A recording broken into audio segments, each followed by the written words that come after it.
Sri Sai Satcharita, Chapter 25. Damu Anna, Kasar of Ahmednagar. 1. Speculations. 2. Amra Leela. Preliminary. We begin this chapter with a prostration with all our 8 limbs to Sai Baba, who is an ocean of mercy, the God incarnate, the Parabrahma, and the great Yogishwara, Lord of Yoga. Victory be unto Sai Baba, who is the crest jewel of the saints, an abode of all auspicious things, our Atma Ram, self, and the sole refuge of the devotees. We prostrate ourselves before him who has attained the aim and end of life. Sai Baba is always full of mercy. What is wanted on our part is wholehearted devotion to him. When a devotee has got firm faith and devotion, his wishes are soon fulfilled. When the desire arose in the mind of Hematman to write the life and Leelas of Sai Baba, he immediately got it written by him. When the order to keep the memos was given, Hematpant was inspired and his intellect got strength and boldness to undertake and finish the work. He was not, as he says, qualified to write the work, but the gracious blessings of Baba enabled him to complete the undertaking, and thus you have this Satcharita, which is a sisal or a somakant jewel from which nectar in the form of Sai Leelas oozes out for the readers to drink to their heart's content. Whenever a devotee had complete and wholehearted devotion to Sai Baba, all his calamities and dangers were warded off and his welfare attended to by Baba. The story of Damodar Savalaram, Rasane Kasar of Ahmednagar, now of Pune, alias Damu Anna, illustrating the above statement, is given below. Damu Anna. The readers are aware that a mention of this gentleman was made in the 6th chapter regarding the celebration of Ramnavami festival in Shirdi. He went to Shirdi about the year 1895 AD when the Ramnavami Utsav celebration began, and since that time he has been providing an ornamental flag for that occasion every year. He also feeds the poor and the fakirs who come there for the festival. His speculations. 1. Cotton trading. A Mumbai friend of Damu Anna wrote to him that they should do some cotton speculation business in partnership, which would bring them about 2 lakhs of rupees as profit. Damu Anna says in a statement made about the year 1936 to Mr. B.V. Narasimhaswamy that the proposal about speculating at Mumbai in cotton was from a broker who was not to be a partner, and that he, Damu Anna, was to be the sole adventurer. White page 75 of the Devotees' Experiences, Part 2. The broker wrote that the business was good and involved no risk, and that the opportunity should not be lost. Damu Anna was vacillating. He could not at once determine to venture into the speculation. He thought over this, and as he was a devotee of Baba, he wrote a detailed letter to Shama, giving all the facts and requested him to consult Baba and take his advice in the matter. Shama got the letter next day, and when he went with it at noon to the masjid and placed it before Baba, he asked Shama what the matter was and what the letter was about. He replied that Damu Anna of Nagar wanted to consult him about something. Then Baba said, "What does he write and what does he plan? It seems that he wants to reach the sky and he is not content with what God has given him. Read this letter." Shama then said, "The letter contains what you have just said.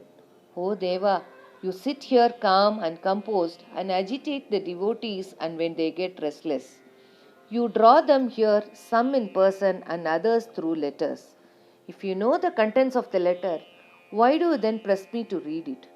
Baba said, "O Shama, read it. I speak at random, and who believes me?" Then Shama read the letter, and Baba heard it attentively and said feelingly, "The Sheth Damu Anna has gone mad. Write to him in reply that nothing is wanting in his house. Let him be content with the half loaf bread he has and not bother himself about lakhs." Shama sent the reply, which Damu Anna was anxiously waiting for. After reading it, he found that all his hopes and prospects about lakhs of rupees as profit were dashed to the ground. He thought that he had done a mistake by consulting Baba. But as Shama had hinted in the reply that there was always much difference in seeing and hearing, and that therefore he should come to Shirdi personally and see Baba.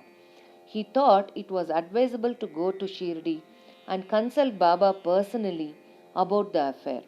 So he went to Shirdi, saw Baba, prostrated himself before him, and sat shampooing his legs. He had no courage to ask Baba openly about the speculation, but he thought in his mind that it would be better if some share in the business should be assigned to Baba, and said in his mind that if Baba were to help him in this transaction, he would surrender some share of profits to him.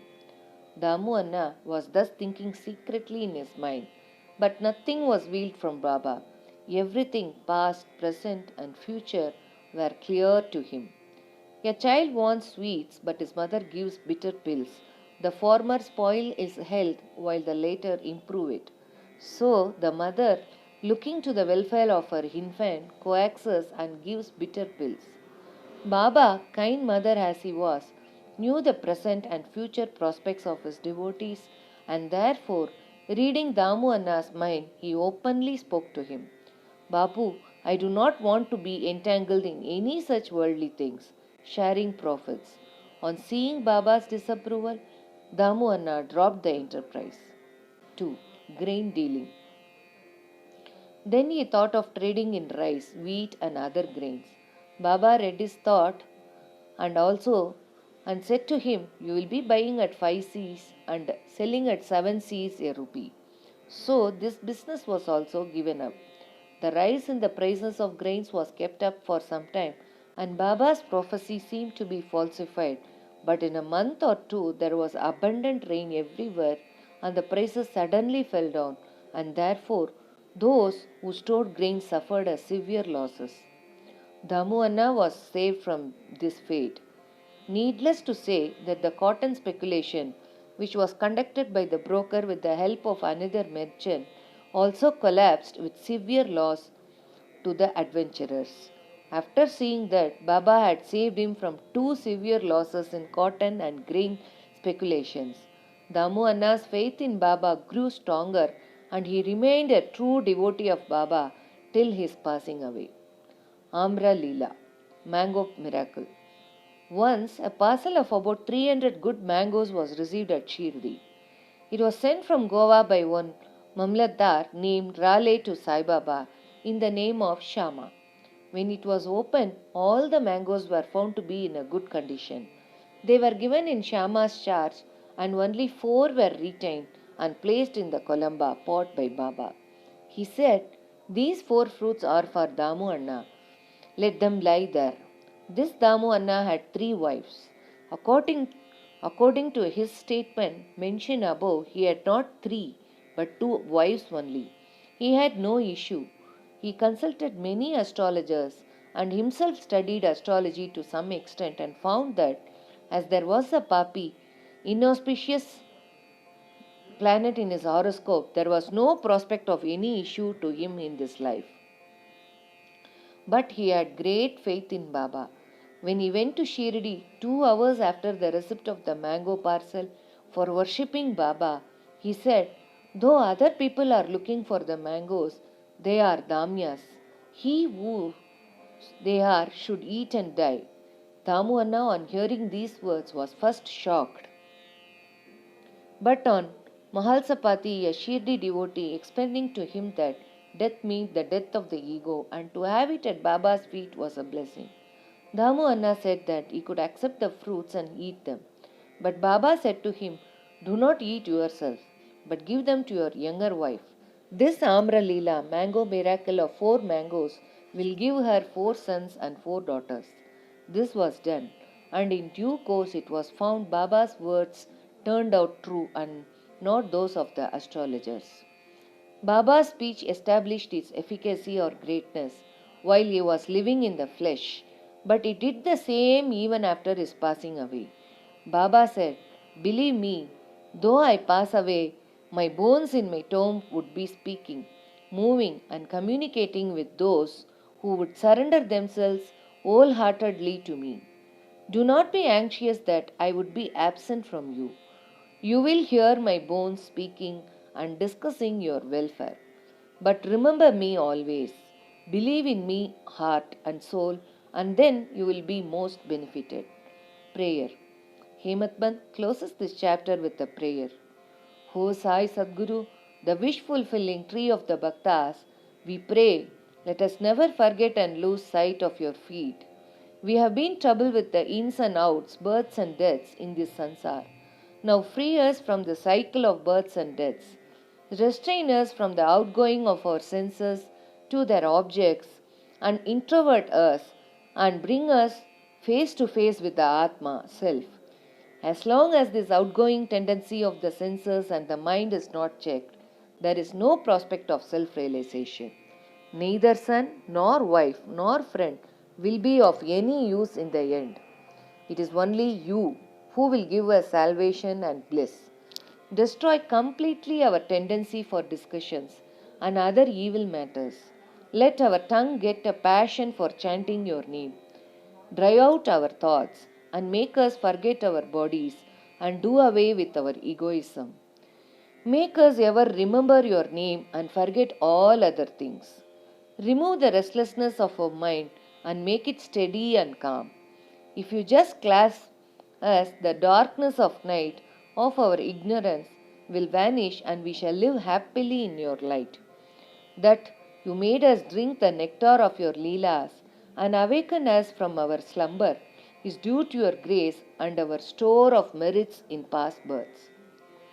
Note, in this connection, the following extract from Damu Anna's statement mentioned above is worth perusal. Page 76. Once, when I sat at his feet along with many others, I had two questions in my mind and he gave answers to both. 1. There are so many crowding to Sai Baba. Do they all get benefit from him? To this, he replied orally, look at the mango tree in blossom. If all the flowers become fruit, what a splendid crop it would be. But do they? Most fall off either as flowers or as unripe fruits, by wind, etc. Very few remain. 2. The second question was about myself. If Baba were to pass away, how hopelessly adrift I would be and how am I to fare then? To this, Baba answered that he would be with me whenever and wherever I thought of him.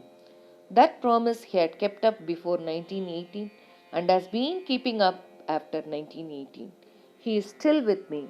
He is still guiding me. This was about 1910 to 11 when brothers separated from me and my sister died and there was a theft and police inquiry. All these incidents made me very disturbed. When my sister died, my mind was much upset. I did not care for life and enjoyments.